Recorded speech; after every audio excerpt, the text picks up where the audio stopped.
Chapter 1. The Great Leap Forward. Saturday, 11th May, 1985. Well, the time had come to at last put my travel plan into operation. I was leaving Bath and all its woes behind me for a while. I planned to spend a month in Zimbabwe with my uncle and godfather, John Bolton-Smith. I first wrote to Uncle John in 1984 with the idea of coming, and I received a very positive response which put my plans into action. I had expected he would say yes, but his welcoming invitation focused my mind and started the ball rolling. I mentioned the woes of Bath, my hometown, so I should explain a little. I had a fantastic youth growing up there, but there were also many challenges, as we say today.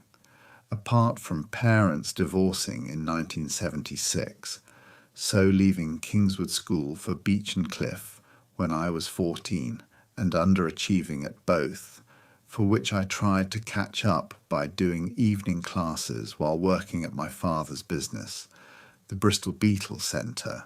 Life was fun. Plenty of friends, and a vibrant city with wild times.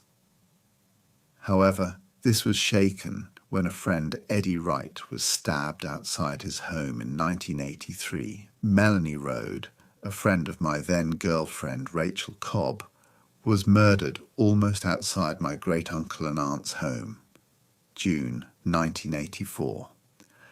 My good friend Gordon Mac MacDonald blew his brains out, and finally Charlotte Long was mortally injured and died. October 1984, when a sleeping lorry driver ran over her car whilst she waited for the AA on the M4. Shara, travelling with her, was unscathed. I had applied to join the Territorial Army, partly inspired by Mac going to Sandhurst, although authorities caught him drinking and driving, and he was expelled, a contributing factor to his demise. I attended Oakhampton Camp for initial selection and training on October 10th, passing the basic fitness test and other requirements, and thus I enrolled as a recruit on that date.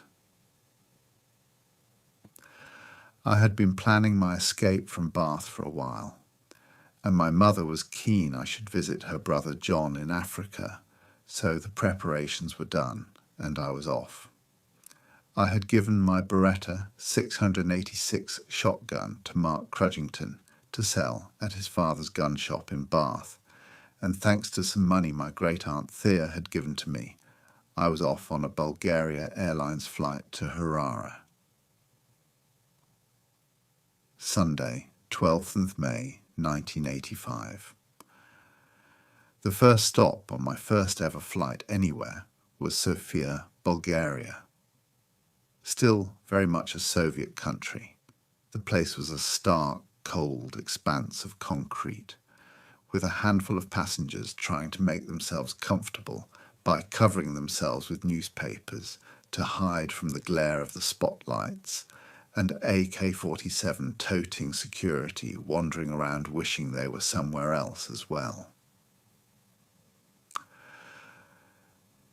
We next stopped in Lagos, Nigeria, for refuelling or something. I don't remember it being scheduled, and my flight ticket doesn't mention it. As we began our final descent to the airport, the air vents started emitting what appeared to be steam. I understood when they opened the doors and let us out for a while. The heat and humidity were staggering. Blinking was enough to trigger sufficient sweat to fill a bucket. When we reboarded, a guy came round with a spray and disinfected us and the plane before we departed on the last leg of the journey. I had no problems passing through immigration checks, and they issued me a 60-day visa, even though I had only planned to stay a few weeks. I remember walking into the bright sunlight and heat of the departures area to be greeted by my uncle and godfather John Bolton-Smith, beaming and welcoming me to Africa. Climbing into his Citroën DS19, we set off for his apartment. We were accompanied by Terry, a hitchhiker from South Africa, whom he had picked up a week earlier, and who was staying at his apartment for a while. She was near my age and seemed like fun, which I suppose is why she was still at Uncle John's. I had heard stories from John's siblings and vague memories of conversations involving his antics. John did a base jump with his old paratrooper parachute from the White Cliff of Dover, just 350 feet, 110 metres high, whilst his friends were looking for his wallet that he told them he had lost somewhere on the top. It didn't go well, and he was rescued by the Coast Guard and spent a few days in hospital.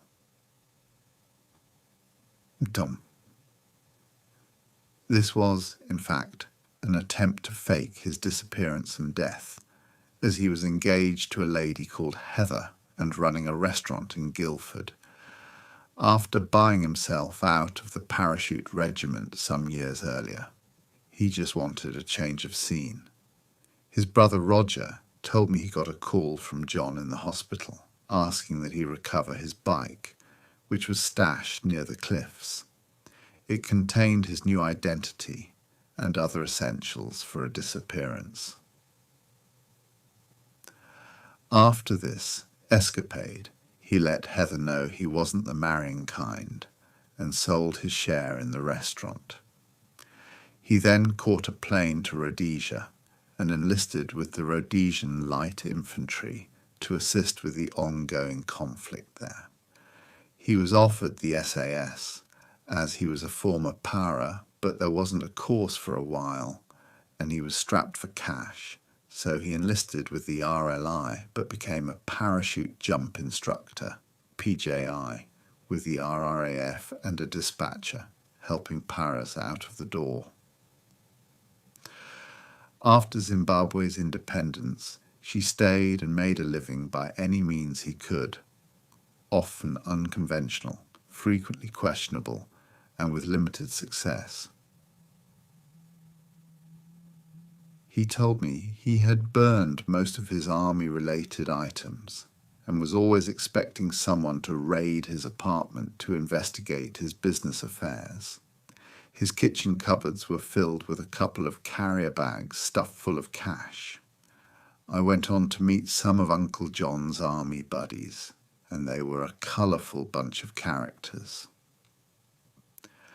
As we drove towards the city, we approached an arch across the road, which John remarked he knew the guy who blew the first arch up, as reported in a national newspaper, the Herald, July 25th, 1981.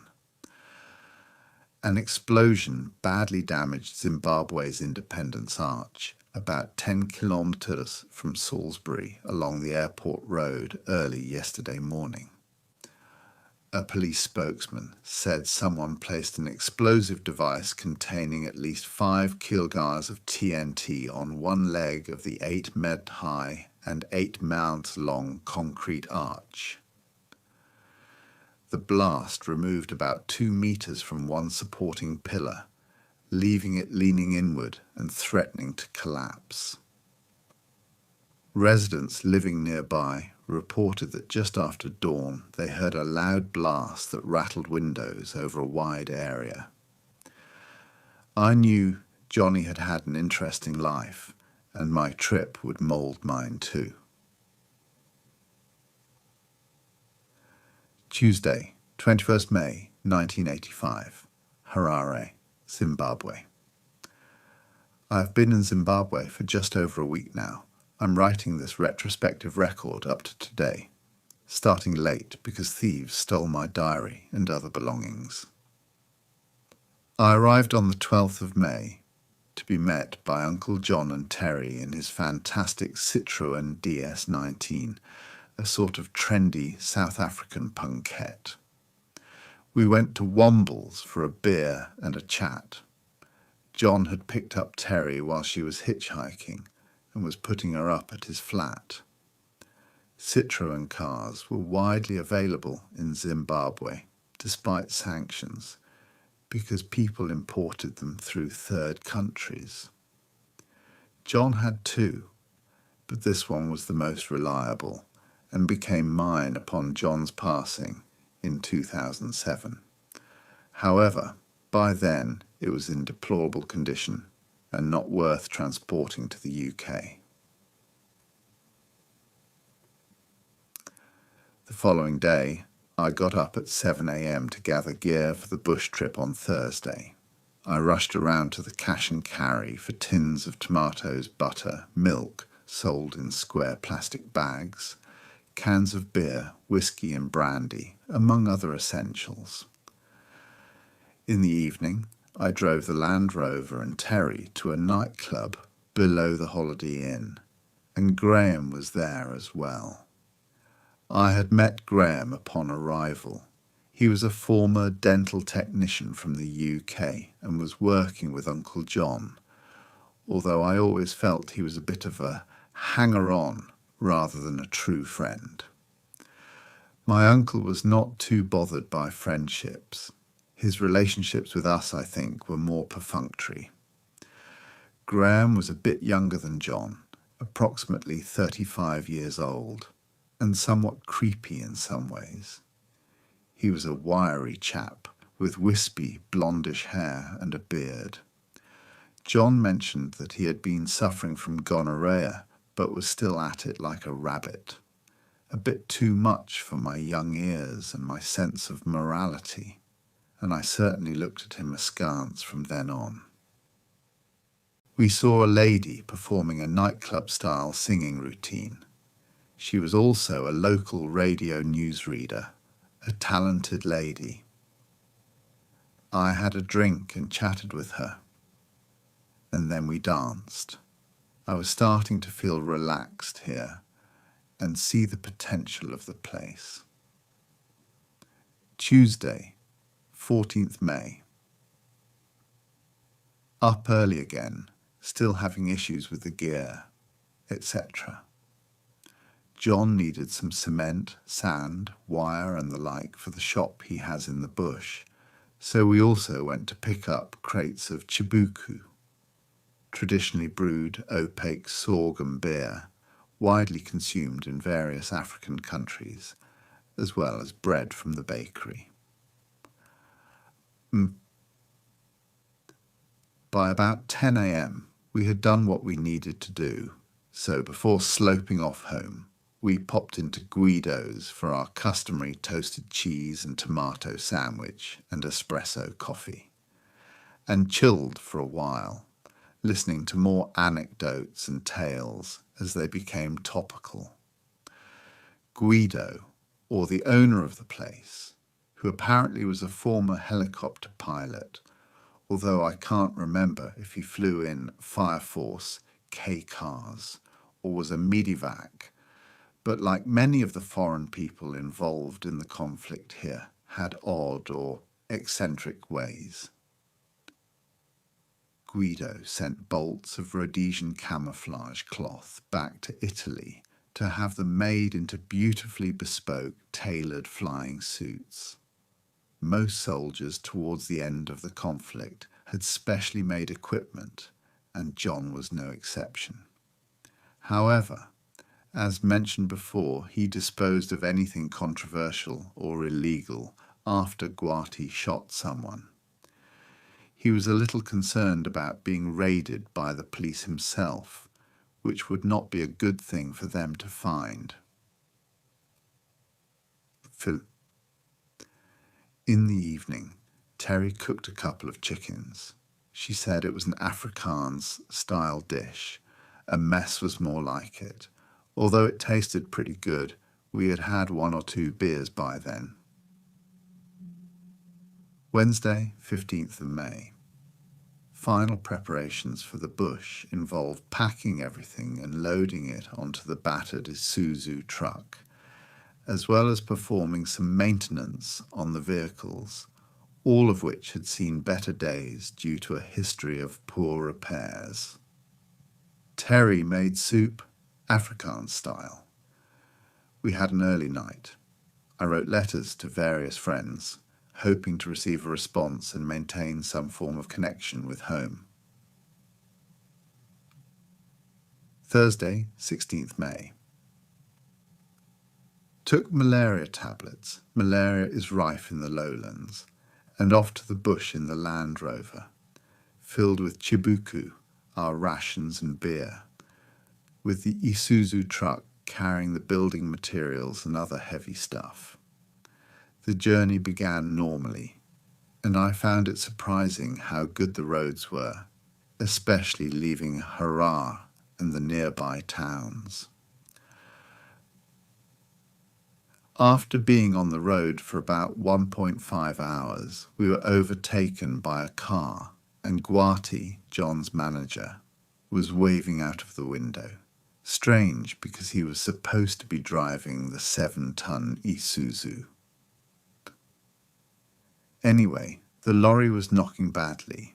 Everything except the door frames and some cement was loaded into the Land Rover, and Graham, John and I set off for Pfungwe. The road soon became old-style Rhodesian strip roads, which is a dirt road with 2 narrow parallel strips of tarmac, one for each wheel. When 2 cars on a strip road approach each other from opposite directions, each is expected to move away from the centre of the road and use only one strip until the other car has passed. These roads only existed in the most remote areas at that time and were in a poor state of repair. They were not regularly maintained, resulting in breaks in the strips or lengths missing for half a kilometre, with badly rutted and incredibly dusty tracks in between. The Land Rover's steering rack was a tad sloppy, as spares were few and far between, so the car shook, rattled and rolled along, sometimes going into an oscillation that almost ripped the steering wheel from the tightest of grips, so progress became very slow. Many hours later, 6, but it felt like an eternity, we arrived in the bush, met the locals, had supper African style, different from Afrikaans style, but equally strange. Bed at 7:30 p.m. Friday, 17th of May. Up at 6 a.m. dawn to walk on the river banks, and with great enthusiasm John started digging, while Graham and I baked under the lowland sun. It was boiling there, unlike Harare, which had a delightful climate, which is, I guess, why it became the capital. Midday brought a respite. We restarted once the temperature dropped. Went with Davidson, John's man on the ground, and helper, to look at the old Southern Cross mine. I took his photograph, showing me a very impressive marijuana plant that he was cultivating, and learnt some Shona on the way. It was dark at 6:30 p.m, and the only light we had was from the fire or candles. It was tranquil and atmospheric, listening to the African night noises, the characteristic smell of burning wood, and mozzies exploring our blood vessels. After supper and our customary hot chocolate with something, vodka, white Russian chocolate, brandy, white French chocolate, etc., it was off to bed early because there is nothing else to do or see. The mosquitoes that carry malaria were hyperactive. Saturday, 18th of May. I took a few photos of a baobab tree and our huts, which were all traditionally constructed rondavels. Phineas's kitchen is ethnic man. It was standard by local norms, with stones, fire and a pot, but I was still adapting to the scene. I tried panning with a mazumba. Tricky. The mazumba is a large, locally hand-carved bowl. Once loaded with soil from the riverbed, you must swish it around, swinging out some water with the useless soil, in theory, to end up with a bit of black sand and some flakes of gold. Although we had our feet in the water, in spite of the risk from bilharzia, an infection caused by a parasitic worm that lives in fresh water in subtropical and tropical regions, the heat was intense, and such was our desire to get some gold. Graham and I dug like crazy and got a young boy to pan for us. We got almost nothing and paid the boy 25 cents. Sunday, 19th May. Decided to go back with John and Graham and gave Phineas a watch, Zimbabwe, Chal 20, as a tip for all the Pfungwe food he had prepared for us. We started back after the ritual goodbyes, and on arrival in Harare, we went to a shebeen, an illicit drinking den, where I got chatted up.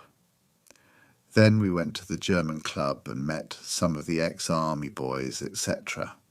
When we went out to the Land Rover 2 drinks later, shit! My belongings had gone. We went home under a cloud. Double shit. Terry had run off with my sweatshirt, $130 in cash, and all my toiletries. Possibly some other items as well. It was hard to tell. All I knew at that point was that I had just about nothing left. Absolutely gutted. Monday, 20th of May. Off to the police station, British consulate, etc. I was getting rather pissed off. Having everything stolen is one thing, but standing in queues waiting for paperwork was quite another, especially with the heat that I was still adapting to. I visited a local photographer to have some passport photos taken and began writing a list of missing items. Then I contacted my bank to initiate the insurance claim. Tuesday, 21st May. Picked up passport photos after going to the consulate. This was after rushing around with bush preparations again, and then I went to the Masons' temple with John. He was encouraged, somewhat reluctantly, to join by his godfather, Trevor Dyson, in Swaziland. Although I think he rather enjoyed the kinship, it was perhaps a substitute for his army days. Then I relaxed at home for a while, reading and listening to the radio until Graham came round for supper. John made an exceptionally good spag bog. Someone came around to visit Terry tonight, so she must still be around, I guess. After supper, I read a few chapters of A Day in the Life of Ivan Denisovich, while John and Graham speculated on where the gold might be. Not feeling too perky this evening, as I was dwelling on my stolen stuff and being in a strange land, I heard Move Closer by Phyllis Nelson, which reminded me of my last evening in Bath with Emma James.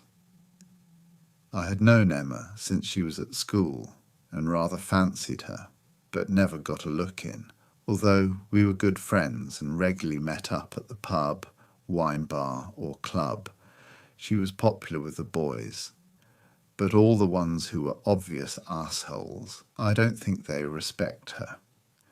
Still, I'm very fond of her for some strange and inexplicable reason. However, we did have a great time at Mole's nightclub in Bath a few days before I left, so my mind was filled with possibilities, no matter how improbable. It is 9:45 p.m. now. The radio is on, and John and Graham are still talking gold. Good night. Wednesday, 22nd May, 1985. Started the day late, Zoe 7:30-ish, and bathed. Christine arrived at around 800, and I went to the shops to buy a diary, shampoo, etc. I came home at the same time as John. On the walk back, I thought of my stay here so far. It seems relatively empty now. I would swap the last week for a day with a few friends from Bath. Went into town in the Land Rover and dropped off my passport documents, then meandered around the streets. There is a wide range of shops here. Just about everything is available, and it's interesting to see all the distinctly Zimbabwean items as well.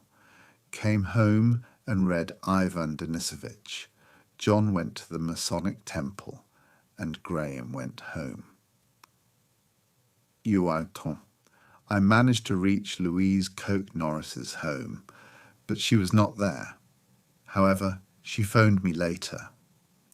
My old friend Karina is here too, and Lou is coming up on Friday the 31st, and I am looking forward to that. I met Louise and Karina in Bath, where I had known them for some time, although they were not particularly close. Louise was more of a friend of my sister Sophie's. Louise was at boarding school, I think.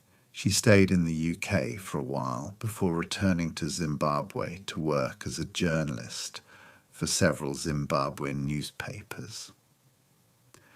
Karina was a Bath local, and we used to meet at parties and the like along with her sister Olivia. I remember she used her parents' Saab, which had the interesting feature of being able to freewheel when you took your foot off the throttle to save fuel. A most bizarre feeling.